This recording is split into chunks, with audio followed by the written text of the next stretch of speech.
guys! Welcome to Trip ko lang. Ako po si Abby.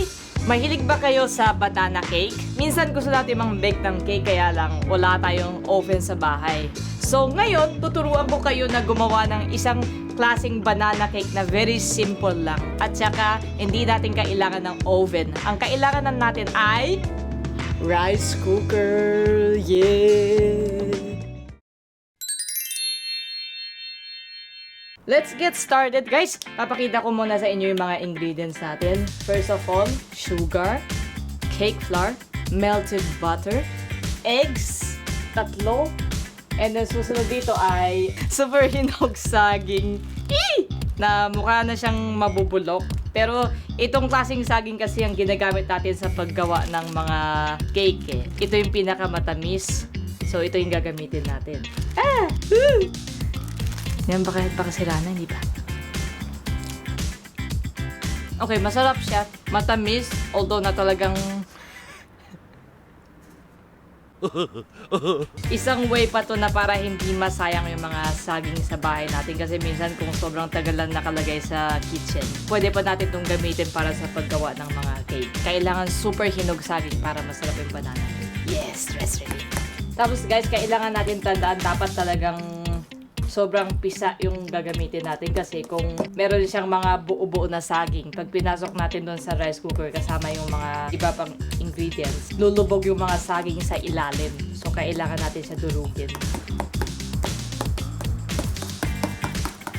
By the way guys, how's my outfit? Galing to kay mami, mga 1980s pa to.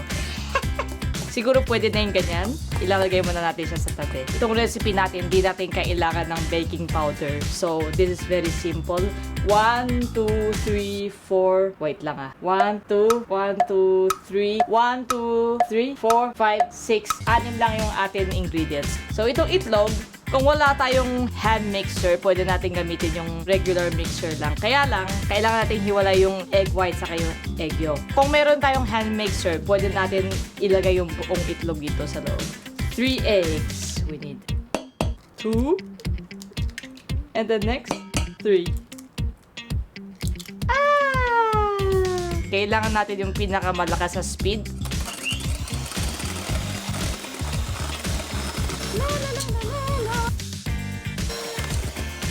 Okay guys, pag nakita natin na meron na siyang konting pula, lagyan na natin yung konting sugar dito. Hihiwalay natin ang paglagay ng sugar for 3 times. Continue pa rin yung pagka-mix natin.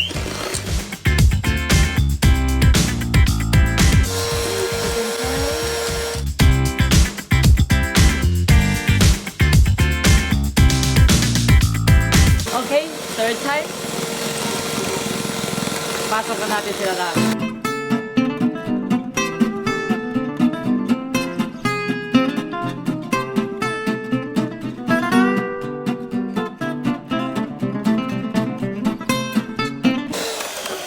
Guys, pwede na. Tama yung kanyang texture para siyang naging smooth. Siguro mga 10 minutes natin yan. Pinaka high speed. Kung kamay lang ang gamit nyo, dapat yung egg white, paghihiwalayin nyo yun. Tapos yung egg white lang kailangan natin i-bate. Tapos tsaka natin sila pagsama. Susunod, lalagay na natin itong saging. Woohoo! Yeah!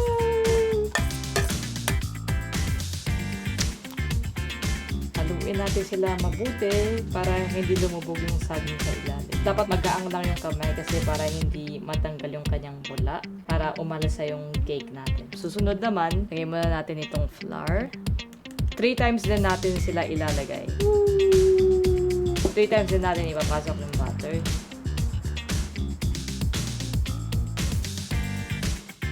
Lagyan din natin ng konting vanilla extract. Konti lang, para madagdag lang yung kanyang pango. Okay, second time.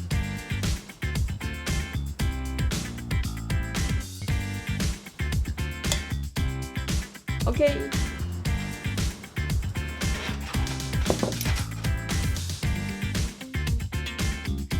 Naihalo natin sila lahat. Basta hiwalay lang natin ng 3 times ilagay yung mga flour and yung butter para mahalo siya na mabuti. Nakalimutan ko tong butter. Meron pa pala konti. So now, ilabas na natin itong rice cooker natin. Kukunin natin to. Lagyan natin siya ng konting oil. Konti lang pwede na.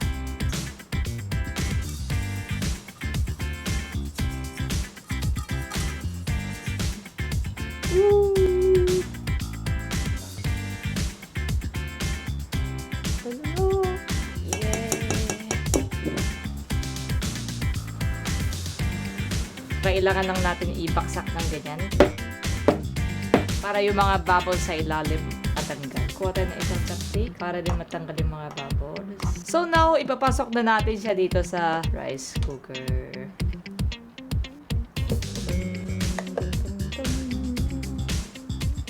Oh, orasan natin siya ng 30 minutes muna. Guys, welcome back to Trip Ko Lang. Yeah! Tapos na yung 30 minutes. Tingnan natin kung ano ba yung itsura ng cake. Ooh! Ooh! The smell is so good. Oh, it's still hot. Lagyan natin dito. Uy.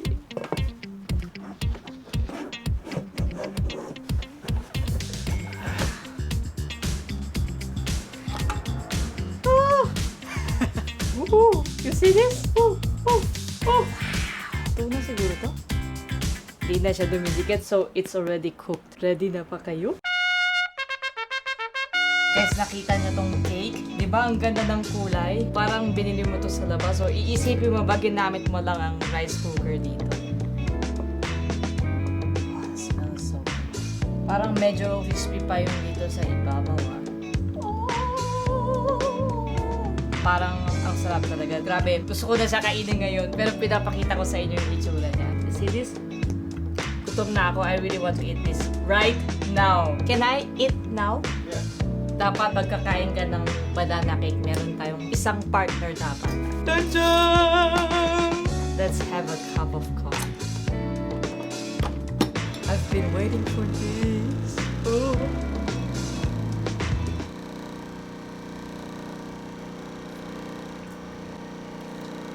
Oh my God. Talagang kailangan nyo to i-try sa bahay kasi sobrang fluffy yung kanyang texture. Tapos, ang bango-bango ng saging, moist pa yung kanyang cake. Mainit-init pa ngayon.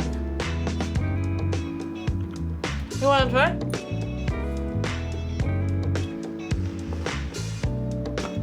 Oh, good. Perfect combination.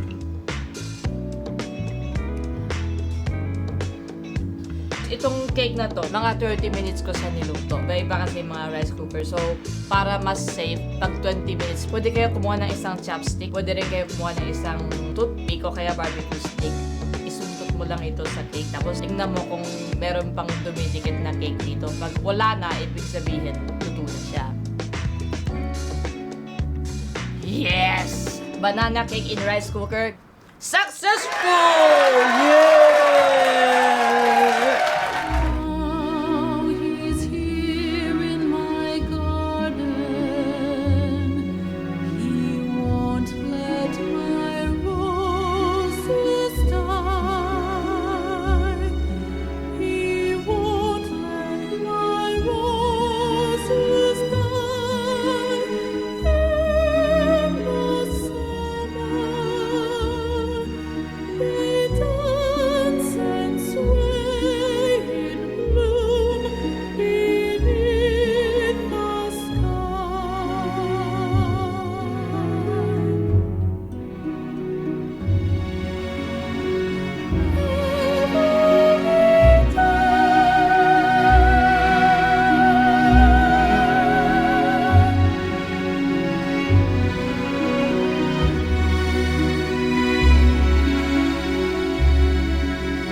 Guys, welcome back to Trip Ko Lang. Yes, ito na yung natira na cake natin. Actually, pwede ko siyang ubusin lahat. Pero lalo akong tumataba, nakikita nyo. So, ibibigay ko na to kay cameraman at sa family ko para matikman din nila yung masarap na banana cake. If you like my video, paki-subscribe ang aking channel and follow my Instagram. Bye-bye!